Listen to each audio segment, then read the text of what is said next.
Hi,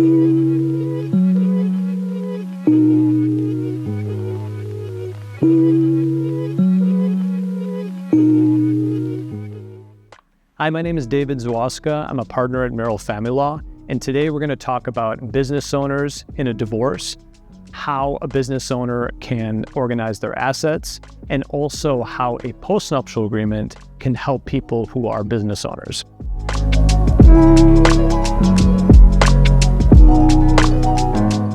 There's going to be several key factors to focus on for someone that has a business during a divorce.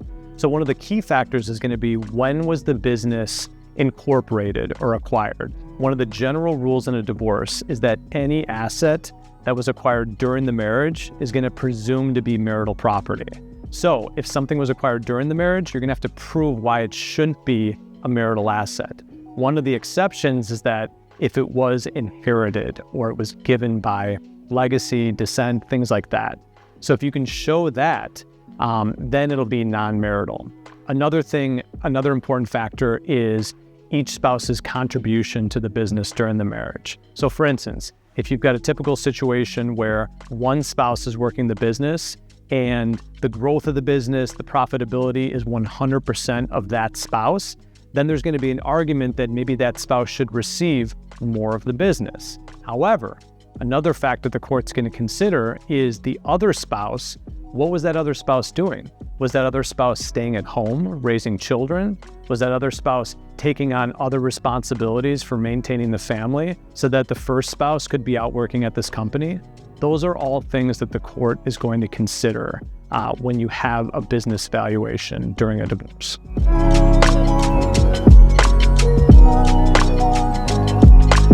Yes, a postnuptial agreement can help with a situation like this.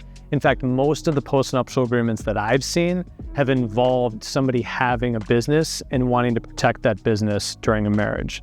So first of all, the difference between a prenuptial agreement and a postnuptial agreement, they're virtually the same document, except that a prenuptial agreement is signed before people get married, so a prenuptial, and then a postnuptial agreement is signed after people are already married. And so a typical situation is that two people are having difficulties in their marriage, there's some money issues, maybe one person files for divorce, and the divorce can be resolved with the postnuptial agreement. So a postnuptial agreement can handle any property and debt issues. It can also handle spousal maintenance, but it cannot handle any kind of child custody or child support issues. So a typical situation for a postnup is that two people are married and one person starts a business during the marriage. They want to protect that, or maybe they brought in a business before the marriage. They want to protect that in the event of a divorce. So the postnup can lay out specifically what will happen in the event of a divorce. Will the other spouse receive some portion of it? What will that portion be? Will it be a percentage? That percentage could change depending on how long the people have been married. So for instance, a common thing is a sunset provision where one spouse does not receive anything until they've been married for a certain amount of time. And that can be gradual. So for instance, after the 5-year mark in a marriage, maybe the other spouse gets 20% of the business. At the 10-year mark, maybe the other spouse gets 30%, going onward. And then maybe once you reach the 20-year mark, then the whole provision sunsets and it's considered marital property. But all in all, a postnuptial agreement is a great way to protect a business so that in the event of a divorce, people know what's going to happen to it.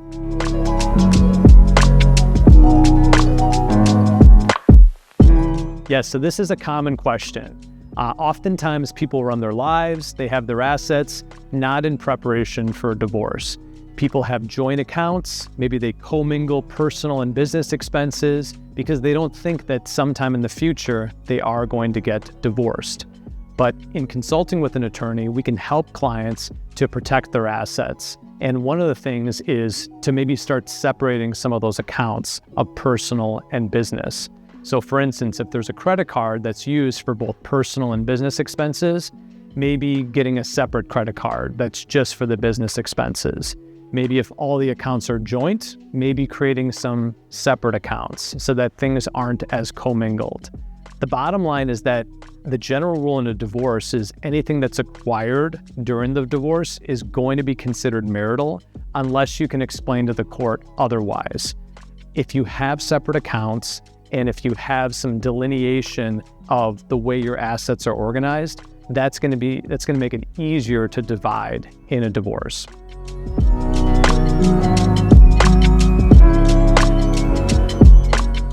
So there's several different ways that a business can be divided in a divorce. And I'll give 3 examples of cases that I've had in the past few years. So in one example, we had a marital asset. My client had 8% of a company.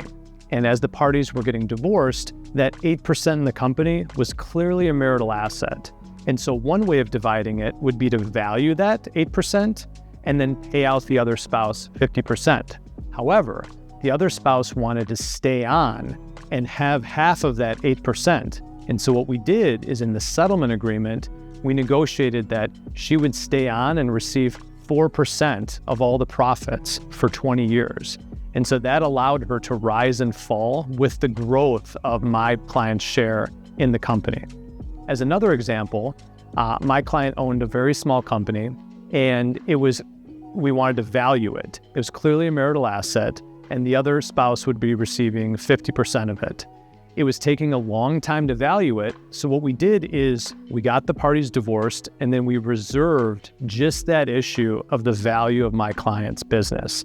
We hired a professional business valuator. It was an independent expert under Section 503L of the law, and that person took several months to do a business valuation. Then once the valuation was complete, the other side just got 50% of whatever the value is. And then as a third example, my client owned a business and there was a valuation done of the business and the valuation came in at $2.1 million.